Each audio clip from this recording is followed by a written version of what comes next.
This is KUGAN CASSIUS Rifle TV in association with MTK Global in Glasgow, the afternoon of Burns in Dongo. Surprisingly, not a single fighter on the bill. Dave Coldwell. Well, actually, I've got a kid that I manage on the bill. So you have got a tie. Who do you manage on that? Mark Weston. Mark Weston. Yeah, he's boxing. Is he fighting Ryan? No, I forgot the guy's name. Can't remember his name. Ali Black. That's it. Ali That's Black. it. Yeah. My mind's a bit blank at the moment. A lot going off. It's all going on. How are you? I'm good. Really good. Yeah. Yeah? Really good. Yeah. Happy. Relatively chilled out weekend, isn't it? For Yeah. you? Yeah. It is. Yeah. Just doing some work for Sky.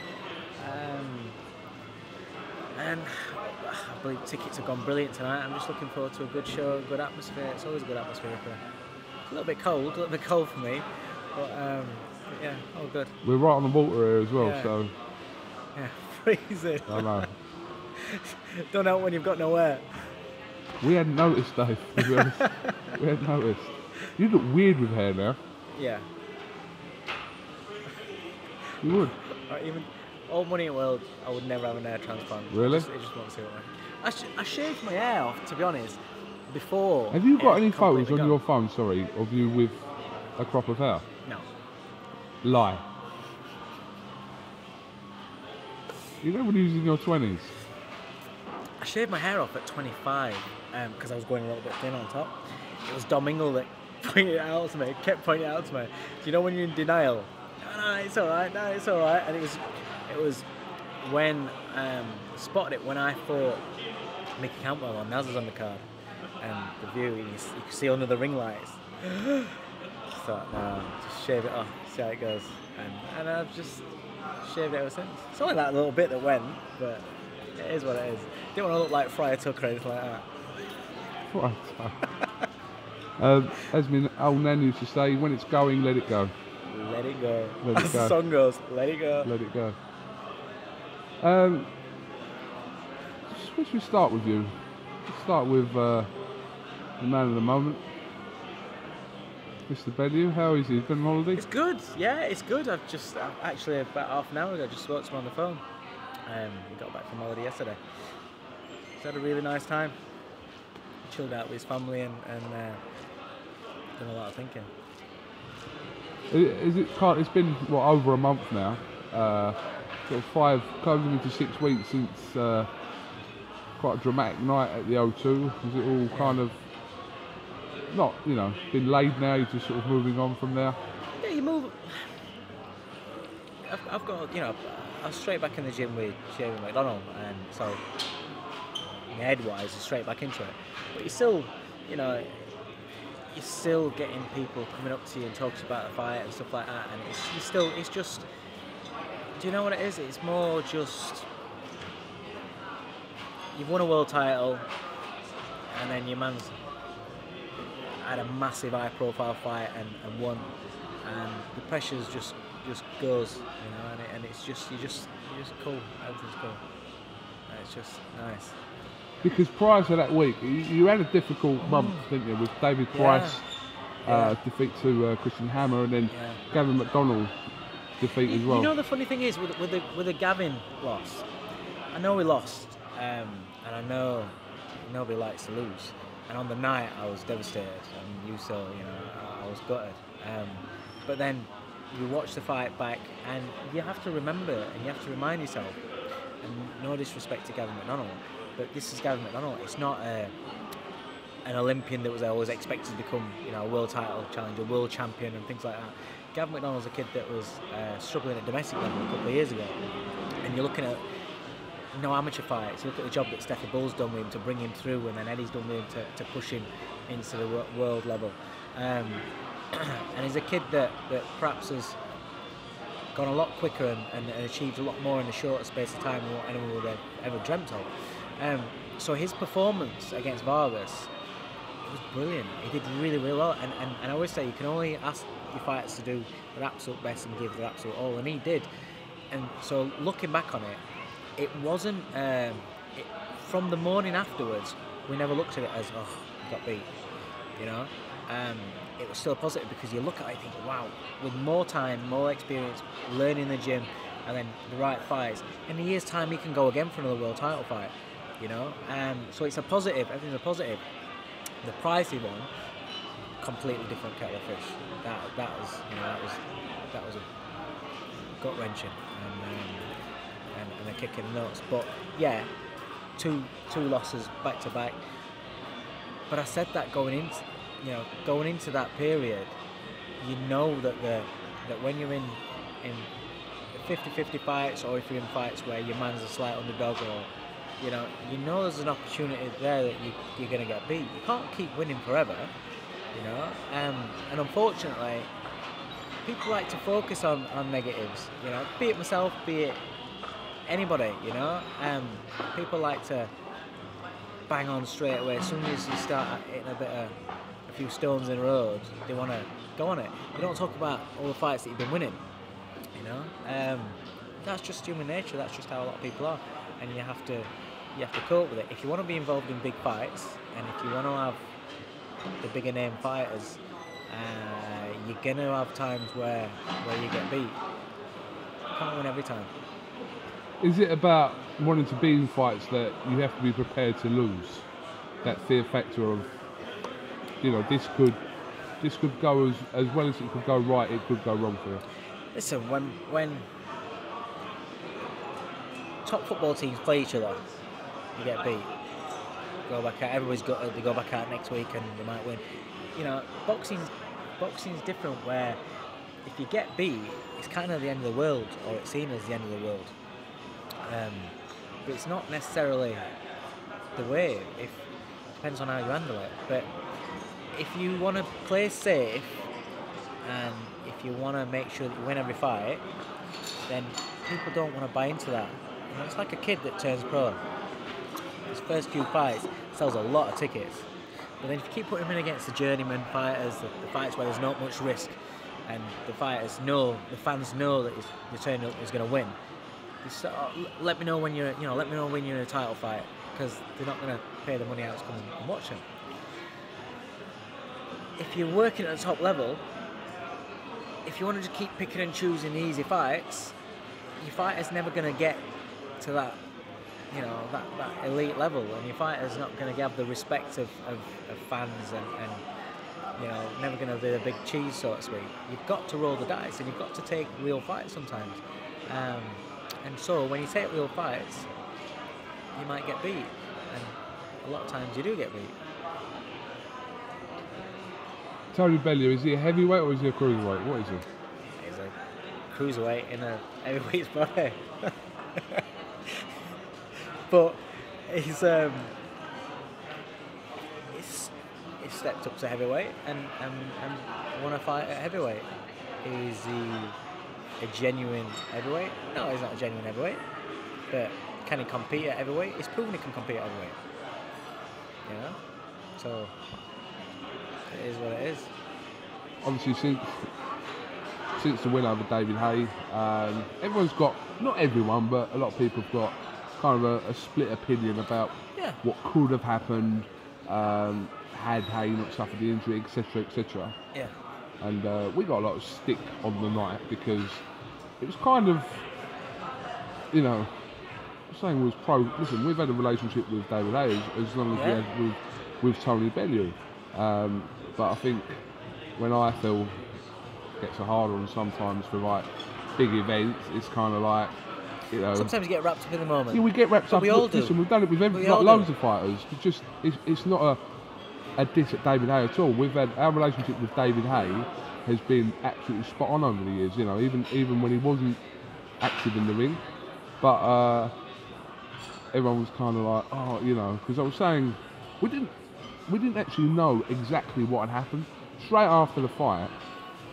Unless you're watching it from a TV, you might not know all the ins and outs of exactly what's gone on, what's actually injured, etc., etc. You're talking about the first 3 or 4 minutes after the fight's happened. And when we're on there writing titles like, you know, Bellew, dramatic wins. But it was a dramatic win. It was. Yeah. The thing is, though, that fight was dramatic. It was dramatic. You know, dramatic means there was drama. There was drama in the fight. Yeah. So you can get where you're living in that moment, and it's easy to look back and say, this. But when you're in that moment, let's not forget, going into that fight, according to a lot of people, we had zero chance of winning this fight. No chance of winning. And I'm not talking about people saying, yeah, you might put it off. No. We was getting ridiculed for even believing that we could win the fight. Now, when something's like that, and then it gets topsy-turvy, and you do win the fight, there is regardless of how the fight gets won or whatever, there is the euphoria where everybody's just like going nuts, like, oh my god, it's this, it's that. And this is what happens when you're filming straight on the night. If you've not been there, if you've not got any interviews on the night, and then come back a couple of days later, then maybe it's more different. Yeah. You know what I mean? It's different, and that's what people got to understand. Yeah. You know, we're all human. We all have emotions, and we all, you know, sometimes emotions get, you know. Yeah, you're right. If we'd done those interviews 24 hours later, if we'd done them interviews like literally the next day in the morning, they probably, you know, with us knowing exactly what had gone on, what round, you know, because when you're watching it and you don't know, you're watching it firsthand, not the benefit of replays and maybe, I don't know, a few notes from commentators and that, just to, it's difficult to exactly know. Like, I didn't know, for example, exactly what round his ankle went until after the fight. Yeah. But when you're doing post-fight interviews and you're kind of, like I said, wrapped up in the moment, I don't know, maybe certain things sort of got overlooked. But listen, the night was what it was, and we've got all the sort of facts of it afterwards, in the aftermath of it. And But you see, the thing is that it's not annoying. It's people's opinions, and people had opinions before the fight. Now people are going to have opinions after the fight. You can't go away from a certain thing that majority of people were saying, was that we had zero chance of getting out of them first couple of rounds. Zero chance. Everything that I piped up and said before the fight, people saying, you're talking shit, you're this, you're that, you don't know what you're talking about, rah. Bellew's shit, it's too slow, it's too easy to hit. As soon as David Haye lands, he's going to knock him out. Haye's too fast for him, it's too smart for him, it's too good for him, rah. I'm sure that in the build-up to the fight, I'm sure I said things like, what happens if Tony makes him miss early doors and gets through those fast rounds? I'm sure I said things like, the human body, you can't alter the fact that it ages and it starts to break down. I'm sure I said that David Haye his body would start to break down as the fight goes on. I'm sure I said things like that. But everybody was slagging me off at the time. And they were slagging me off at the time. They were slagging me off about how he's banking on him not missing. Is that he's banking on Haye not landing? Is that what his game plan is? Or he's banking on his body breaking down? Is that what his game plan is? I got slated for having Derek Chisora in for sparring. We sparred twice. For the last 6 rounds of the last 2 spars, he sparred after he'd done all the fast stuff, the speed stuff for all the sparring partners, and then we put Chisora in to go at him and have a fight, physical fight. Because another thing that everyone was saying was, Haye's not strong enough, he's too small, is this. Now, we believed that we would be strong enough if it becomes a physical fight. But you have to prepare for that. So it's not good preparing just for somebody, speed and sharpness. Because what happens if it gets past the speed and sharpness, you do get past that, and it becomes a fight against a man that's a 16-stone man. You think you're strong enough, but you don't know that you're strong enough. Every fighter wants to know. So when he's having a physical spar with Chisora, and he's holding his own, you know for a fact you can do that. If it comes to that kind of fight, Sam, that ticks one box. You have to cover all angles in boxing and preparing for a fight, not just one way. And the thing is, people just want to jump on it and be negative. I'll do my job how I see fit. Tony Bellew's a smart, intelligent man. He's not a dummy. If I was doing my job wrong and shit, he'd get somebody else. There's people queuing up to train Tony Bellew, you know. But the fight went as what we said, and including where I did say, I think I said it at a press conference, where I said about his body breaking down. Everything went as we expected it to, and the fact that everyone was shocked. I even said to Tony in the build-up, I'm not bothered about winning the early rounds. It was never a fight where we was looking at winning the early rounds. You know, it was about making him fall short, making him miss, and when you see the spots, you go. And then as the fight goes further on, then it'll turn into a physical fight, and then you expect to stop him. But it actually turned. The fact that Haye got injured made him sit back a lot more and not press the fight because he couldn't press the fight, and so then it was a case that I didn't want Tony walking in blind and getting caught on the way in, because while ever Haye stood up, you know, even he's got his left leg to bounce off and things like that, he's still very, very dangerous and he still can punch. So I didn't want him walking onto a shot, and you know, because Haye that was what he's trying to do. He's trying to lure him into a trap and set him up for one big shot while everyone still stood up. But it went. A win's a win, and it went. You know, people, like I said, it's not like Tony never got hit and then Haye got injured. Remember, we weren't supposed to get out of round 1. We weren't supposed to get out of round 2. No way. Oh, there's no way you're getting knocked out. Blah blah.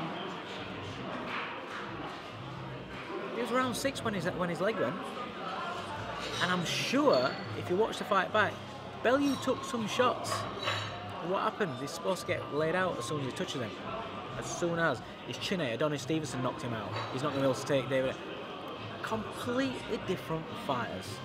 But coming into a fight, everybody knows better. Everybody knows what.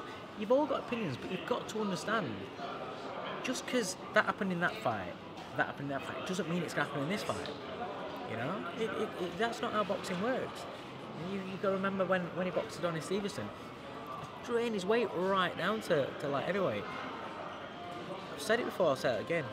A fighter that's dead at weight cannot take punches like he can do when he's healthy or naturally more, you know, a more suitable weight. And also, you know, little factor like Adonis Stevenson's a southpaw. Different styles, you're getting off your shots in a different manner to what David Haye was. It's different, but there's all sorts of things that you can go on and you can explain. But you don't have to justify anything. You don't have to explain anything. The bottom line is, we were supposed to get knocked out in a round or 2. It was supposed to be a mismatch. Well, it wasn't. And at the end of the day, we won. If he'd have got, if he was winning, Haye was winning, and then he got a cut, blah blah, and he stopped on a cut. It's still a loss.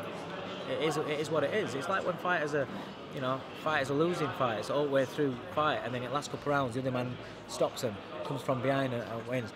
People don't say, oh, he shouldn't have lost. I say, well, it's boxing. It's a 12-round fight. If you can't last the 12 rounds, it's not a winner's fault. You know, all sorts of things. But you can't please anybody. No matter what you say, people are going to slag you off. People have got opinions, because if they don't like you, or if they don't like the fighters that you're working with, or if you don't like the promoters or whatever, they're going to go against you no matter what. Bottom line is, David Haye got beat by Tony Bellew. Bottom line is, Tony Bellew now is absolutely massive, and everywhere he goes he's getting mobbed. You know? And the bottom line is, he deserves it. He's come through. He's not had everything given to him. He's had an hard, he's had a hard career. He's had ups, he's had downs. He's had constantly, whether it's ups or downs, he's constantly had people slagging him off. Whether he wins or loses, he constantly had people slagging him off. And now he's cracked it. And now he's won a world title. He's beaten David Haye, who let's not forget, before the fight, everyone was saying he's the most dangerous fighter out there ever. Dangerous. One single shot puncher, dangerous man. You know, everyone gave him a chance of beating everybody. We were talking about him beating Joshua, but beating everybody. Bellew's gone on beating him. So can't deny Joe. So you can't knock it. He's gonna beat that man. And again, I said it beforehand. We're not talking about David Haye when he was at his best. And I said it before. I said it in the press conferences. Everyone's talking about him as though he was still the same man. I said he's not. We're not talking about the old David Haye. We're talking about an older David Haye. And it is what it is. We're not. I didn't say anything as a lie. We're not saying as a, we beat the great David Haye. This, blah blah. We never said that. So it is what it is. Remember, they put it on and let everybody know that all he needed was 5 weeks to train for Tony Bellew. That's all he needs. They all said all that sort of stuff. Oh, as soon as he hits on chin, they'll knock him out. There's no way Tony Bellew can beat me. That's what he said. So it is what it is. Does, as much as everyone wants to see a rematch, does a rematch has to happen? Does it have to happen? There's a few things that will have to. For Bellew, for starters, Bellew's got to decide to fight again before anything happens. Because trust me, he's gonna fight again. Trust me, I've just spoke to him, and he might not fight again. Nothing's decided. He might not fight again. What you genuinely in your head believe that he won't? There's a possibility. I've said from the start, I hope he doesn't box again. And he's gone away with his family. He's had time with his family. And I just spoke to him, and I don't know. I genuinely now. If you'd asked me yesterday, I'd have probably said, do you know what? I have said, I hope he don't box again, but I think he's gonna have one more fight. I would think, because what people are talking about, numbers that they're talking about, he'll probably have one more fight. I haven't seen him, spoke to him for 2 weeks. I've left him alone while he's been on holiday with his family. And we've just had a conversation now. It's the first time we've spoke. He's been on holiday. He's had a really good time. He's had a nice time, and I've been hoping while he's away, he just thinks, do you know what? Can't be asked with all that shit anymore. You don't want him to fight again? No. For what reason? Because he's done everything and more than he set out to achieve. And let me just say the other thing as well. Boxing, we all know, is a dangerous sport. And before I trained Bellew, he's been a mate, and I know his family well, and I want him to. All my fighters, I want him to get out safe. And if you're fighting at heavyweight, you're taking bigger shots. You're taking shots that do, more damage. And there's only so many of them sort of shots that you can really take. So I would rather him walk away. But I understand if he wants to have one more fight, because he's worked all his life to get to the position where he's at now. Every fighter dreams about having big money and securing your family's future, but then securing your kids' future, and having Brendan used to call it fuck off money, and he's right, because it means that you can just, if you don't want to do something, you don't have to get up and do it. Fuck it, I'm not doing that. It gives you a freedom of choice. Money can either turn you into an arsehole, or it can just make you content and happy and allow you to live the life you want to lead. And that's if he has another fight, then that's kind of like going to do that, really. I know you've already kind of spoke to James about this before, but it's quite just interesting to see that the Eubank thing was, quite Eubank-esque. And I'm talking about Junior, he's like, like calling out. He's learnt from the best, hasn't he? He's learnt from his dad. But I mean, it caused a few talking points for a few days. For about 5 minutes. Because it's not really a serious gig, is it? It's not. It was humorous, and we had a good giggle. But then, like all things humorous, if you hear them too many times, they're not funny anymore. First time somebody cracks a joke, but you keep hearing it, it gets a bit boring. It is what it is. It is what it is. Is his name not connected to KUGAN? I don't know. I saw a actually. poster where it looked like it was like somebody had done a poster up of Kessler versus Eubank. I don't know. I think they need to kind of like. You saw an actual poster for that? Yeah, a What, poster that was a mock? pretty much like better quality than what Mayweather put out of. Oh right. Of To his beat man Ian. and What did Bellew. Bellew say about that? Just the same, just a bit. I thought Bellew's attitude to it is, oh, Mayweather does know who I am then. Yeah. But it was just. I think what the most shocking thing is, I saw the picture, obviously on Twitter. Somebody tweeted me and said, "Is this true, Dave?" First I thought, who's he? And then I've actually looked at the post and I thought, is this what a kid's done at school or something, at school computer? It was the worst mock-up, and spelling cruiserweight wrong. And the fact that Mayweather tweeted it out, I thought, that's embarrassing, man. But everybody wants a piece of him because it's money. It's a business, and Bellew's now got himself in a position where, yes, he talks, yes, he's got the gob, but he's backed it up, and he's put himself in a position now where everybody wants him. Happy days. Happy days. Happy days. All right. Well, listen. I'm going to run up to the room and get this out today. We're off to. Well, it's across the road. We're not really going anywhere far. There. But yeah, it should be a good night at the Hydro. Yeah, I'm looking forward to it. It's an interesting fight. It is an interesting fight. In Dongo, he blasted out the guy in 40 seconds to win his world title. But on the other side of that, his knockout percentage is only actually 50%. And usually with the Africans that are big punchers that end up coming over, usually they've got like massive KO streaks, knocking out everybody over in Africa, and then they come over, and then you think, oh well, as it turned out, it wasn't as big. It was boxing all, cans, and he ain't really that big puncher. But with Ndongo, he's got rounds on his belt. He's been 10 rounds. He's done a bit in the amateurs. So I don't know. I don't know if he's as big a puncher as what looked. Maybe he got Trinovsky with a shot caught in cold. I don't know. But the thing is, his southpaw is very, very tall, very, very long. And I couldn't believe how happy he was getting on the scales. He's not struggled to make a way at all. He looks so happy getting on the scales. How is someone that tall, even a light welterweight? Mate, incredible. Just unbelievable. So I think it's an interesting fight. I think Ricky's experience and the career that he's had should mean that he wins the fight. I don't think Ndongo's a super banger than what it seems. A little bit of footage that I saw of him where he seems to fall over his feet when somebody's making him miss, when somebody's making him lead and fall short. So his feet might not be too great, but it can definitely bang a bit. So, but we'll see what happens. Hopefully Ricky just pulls it off.